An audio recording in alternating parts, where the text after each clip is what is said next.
This copyrighted telecast is an exclusive presentation of Learfield under the broadcasting rights granted by the University of Nevada. Reuse of this presentation is prohibited without the express written consent of the University of Nevada and Learfield.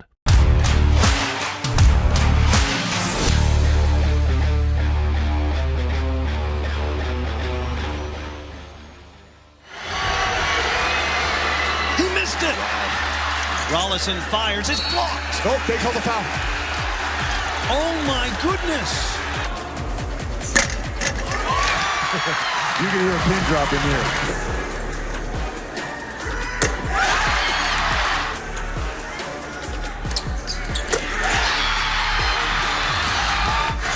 Bailey fires again. Bailey's got another three. The great escape in Reno. What a week in Wolfpack land as Nevada springs a miracle win against Grand Canyon in one of the program's top comebacks in school history. Welcome inside our Champion Chevrolet Nevada Sportsnet studios for a new episode of Wolfpack All Access. I'm your host this week, Shannon Kelly. Fans witnessed a comeback for the ages on Tuesday against New Mountain West foe, Grand Canyon. The Wolfpack trailing by 9 with just under 5 minutes to play in regulation and later taking advantage of the Lopes' late miscues, which included a pair of missed free throws and fouling Tyler Rollison as he attempts to hit a three at the buzzer. Rollison's 3 free throws forcing overtime as the Wolfpack would go on to defeat the Lopes 66-60. Chuck Bailey III scored 18 points off the bench, and Rollison chipped in 11 off the bench as well. I said it to TR when he got fouled. I said, you make these free throws, we're going to win the game. So, yeah, definitely, we definitely believed it. The Wolfpack keeping its momentum rolling in front of a sold-out record crowd with 11,997 on hand to see the first edition of this season's Silver State Series against the Runnin' Rebels. Here's Mike Stephenson with a look at those highlights delivered by BTX Global Logistics. Meeting 102 between these bitter Silver State rivals. And early on, Nevada riding that record crowd to a huge start. Corey Camper Jr. rattles it in. Later, Von Weems spins through the defense and lays it off glass. He had 9 points. Back to Camper. He will find the line and shoot behind. He does it well. It's a 9-0 run for Nevada to open this game. Frankly, the Pack would not look back as Tayshawn Comer steps back. The filthy move, the jumper's good. Pack, though, just led by 5 at half. It would lead by a lot more in the second half. Coming out strong out of the locker room, it's Elijah Price. The hoop and the harm, more from him coming. But first, off the baseline out of bounds, it's another Camper 3. Then it's Tuesday's hero, Tyler Rollison. Foot on the line, it's a long 2. He'll get 3 the hard way here, though. He had 5 points off of the bench. One of the sequences of the game. It's Jariah Coleman off the bench, the one they call Moose. Swats it. We're going to let the play ride as they head the other way and find him. The stuff is good. What a moment for number 10. But we got to end things with the big dogs. And Price, how about a career-high 22 points and 11 rebounds? If one career high is good, 2 is great. Corey Camper Jr. pours in 32 points on 11 of 15 shooting. Nevada shoots 58% from the field, beating the Runnin' Rebels 89-76. We knew before the game the energy was going to be crazy in the building. My mom's here, and she said she could just tell the difference of the energy in the building. The students showed out, everybody else, all the fans showed out, so it was really, really fun. Coming up tonight on Wolfpack All Access, the inspiring story of one Nevada women's basketball player who's persevered through the unthinkable before even stepping foot on the hardwood. But coming up next, we head back to campus as Mike Stephenson sits down with head coach Steve Alford.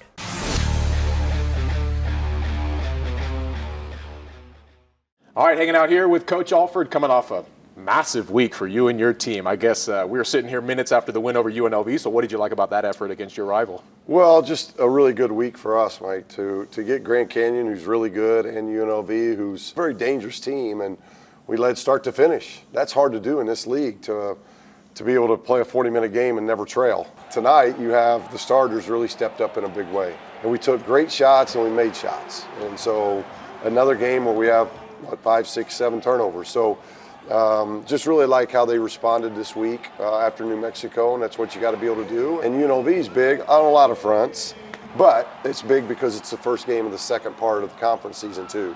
So it's a good finish to the first half and a really good start to the second half. Apparently the largest crowd in Lawler history, just 3 shy of 12,000. What can you just say about coaching in that atmosphere and also just kind of capturing the community even more this week? Yeah, and I'm just so proud of our guys. And if you haven't seen us play, come out and see us. They are hardworking, they're unselfish. It's what this community is.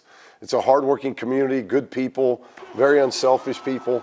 And that's what we try to build, and these guys are the epitome of that. And it doesn't mean we're going to win all of our games, but they're fun to watch. You know, it's been a fun season so far for them, and hopefully as we move into February that we can continue to play and continue to improve and get better, and the crowd can help us do that. But we've always been very appreciative of this community of how they supported us. We got to go back to Tuesday night as that one has marinated a little longer. You've been a part of a lot of basketball games, 700-plus wins. ESPN Analytics had you guys at a 1.1% chance to win in the final couple minutes, and sure enough, you hit that 1%. Yeah, and you mentioned it, but in 35 years, you end up being on both sides of it. It's just part of it. And Bryce Drew, the Drew family, I've known forever, and the head coach at Grand Canyon. And Noodles and I went in and saw his staff afterwards, about 30 minutes after the game, and we're just like, we're giving them stories of we've been on this side too.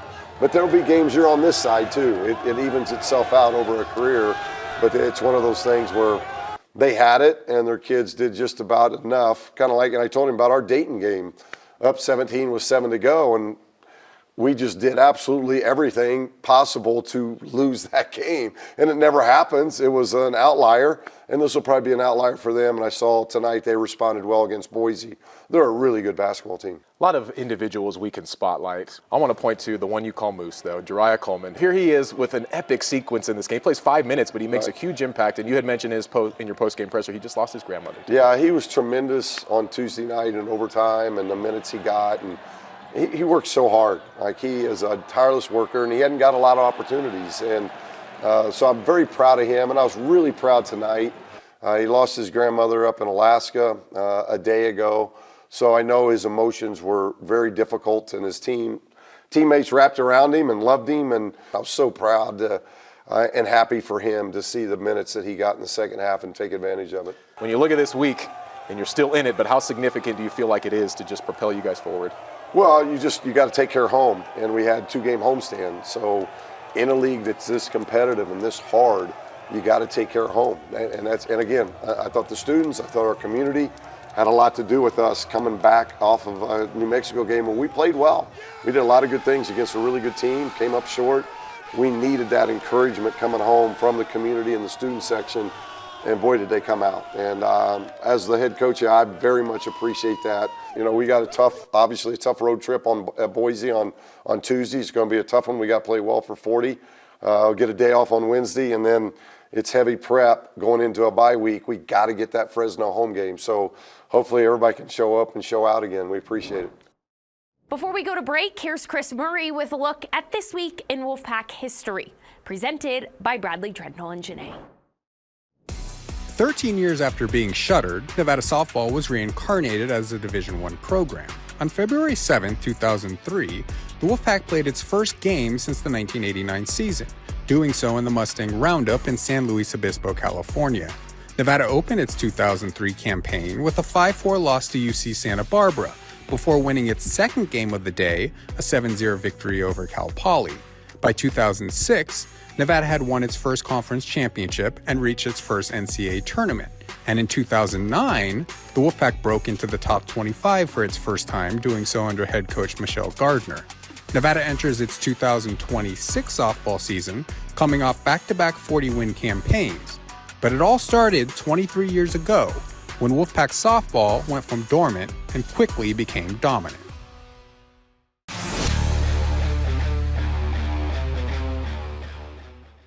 Back here on Wolfpack All Access, presented by Champion Chevrolet. Entering adulthood as a collegiate student athlete can prove invaluable for what lies ahead in life. But for one Wolfpack women's basketball player, that life was nearly cut short before she played a single minute. Mike Stephenson shares her improbable and inspiring story. It was an all too familiar feeling for Olivia Poulivaati. I was on defense and a ball got thrown over my head and I tried to go get it and I landed funny. Immediately when I landed and I fell, I knew exactly that it was my ACL because I've done it. I was heartbroken. Her third ACL tear since starting high school, this one ending her first college season and sending her into another long rehab. She was obviously devastated, but I think the team and our staff, I think the people around her were probably more devastated knowing what we knew. To have that happen so close to the accident.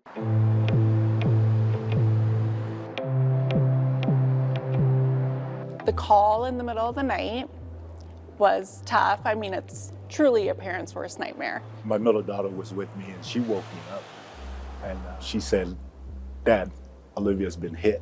I was on the scooter and I actually got hit by 2 cars. The first one hit me, it was like a hit and run. And then the second one ran over me and they called the ambulance.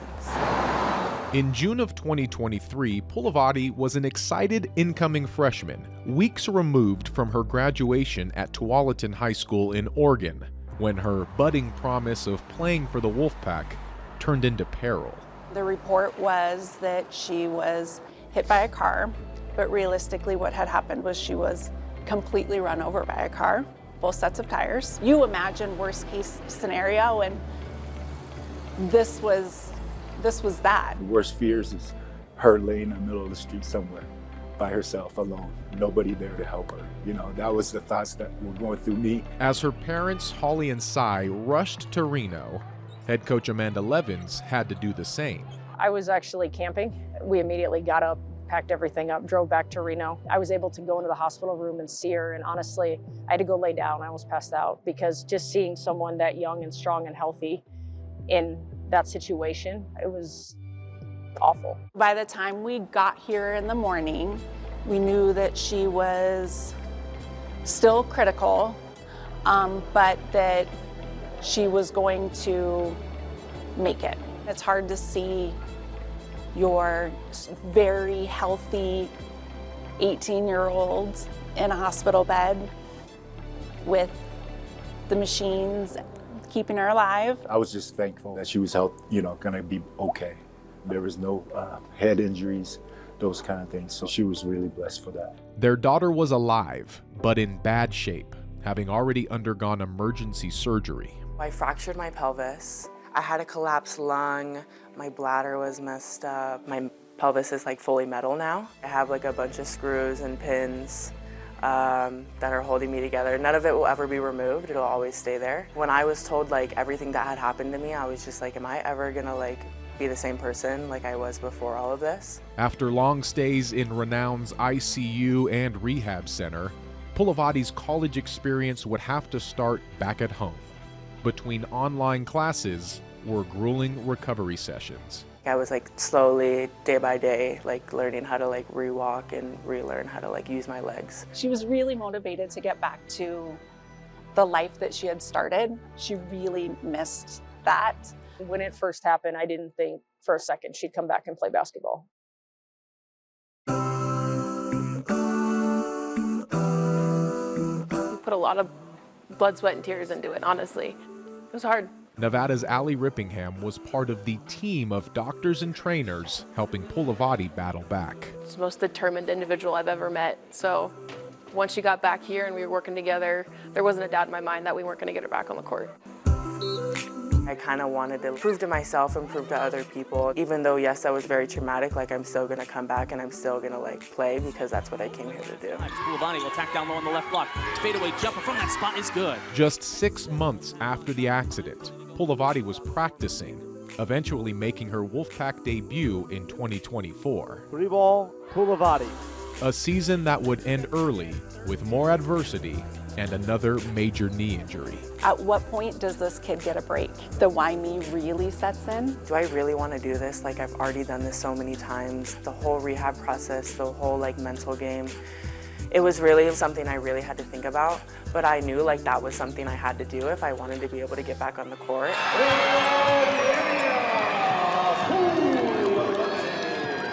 This January, Poulivaati completed her second Wolfpack comeback. For me, it's just her strength, you know, how strong she is as a person to overcome what she has and not give up. I know that she's going to be okay later in life because she's going to have that drive for whatever she decides to do. It's really a miracle and an amazing story. Just knowing like if I ever face something hard, reminiscing on like these past moments that like I've been through some pretty hard times and I was able to overcome it. So I think I'm pretty prepared for the future. Now I'm kind of just like, okay, like you've been through a lot, like you're finally back, like let's just do what you came here to do. Now nearly 3 years removed from the accident, Poulivaati says she has no memory of that night or her stay in the ICU. The driver responsible was never found. She was by herself, so there were no witnesses. We will never get answers, so that is something that you just have to eventually be okay with. The whole process was super traumatic from what I remember and the coming back and everything, so I think if I had remembered like being hit or being run over, like that would have changed a lot of things. Using humor to heal, she has changed one thing. I don't have a scooter anymore. Wow. Again, that was Mike Stephenson reporting. We want to thank Olivia, her parents, and everyone else involved for being willing to go back into this dark time and shed light on an incredible comeback.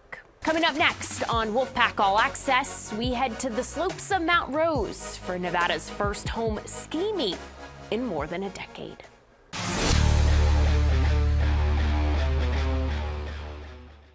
Welcome back to Champion Chevrolet's Wolfpack All Access. I'm Shannon Kelly.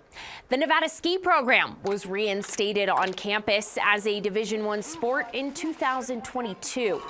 Now, 4 years later, the Wolfpack is hosting its first ski meet in more than a decade. Our producer, Zach Briggs, shares some of the sights and sounds from the slopes of Mount Rose. Today is the inaugural Nevada Invitational, and this is our first home invitational that we're hosting this year.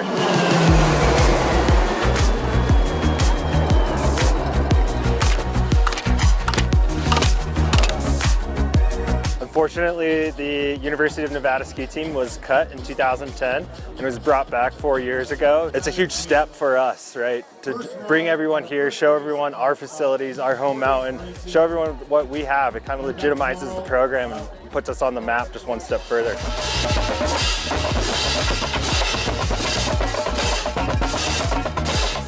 I mean, we've been planning this for over a year now, really. Conversations with the Mount Rose management, conversations with people in the athletic department. We have a great support group, the Nevada Ski Boosters. We got another great event bringing the ski racing community together, the Reno Tahoe area, and again, just kind of showing everyone else what we have here and why Reno and Nevada is so special.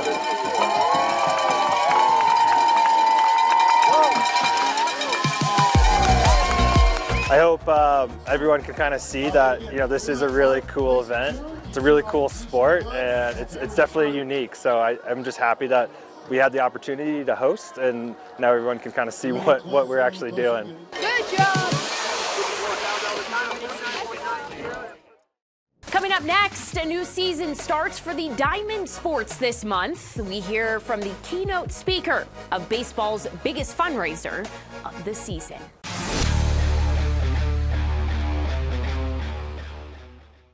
The Wolfpack baseball team is just a few weeks away from the 2026 campaign under first-year head coach Jordan Getzelman. The program held its annual Bobby Dolan dinner a couple of days ago, with former big leaguer Eric Burns headlining this year's event. Just an awesome opportunity to celebrate baseball and celebrate the UNR program. I love the story behind it of Bobby Dolan and saving the program and the community getting behind everything that the program is about. And I've had an opportunity to talk to the boys, went out to practice a few days ago, and so to have that gritty mentality that UNR, in my opinion, always has had, and to celebrate that, it's everything. I went to UCLA, but I felt like I'm the type of guy that would have played at UNR, oftentimes overlooked, but so many great big leaguers have come out of here, so many great baseball players, and they've had a lot of good teams. Thanks for joining us on our first episode of Wolfpack All Access for the month of February. I'm Shannon Kelly, and we'll see you next Sunday after the Wolfpack men's hoops game against Fresno State. If you can't make it out to Lawler Events Center, we'll have that game live for you on Nevada Sportsnet at 7 o'clock on Saturday. Good night. This has been an exclusive presentation from Learfield.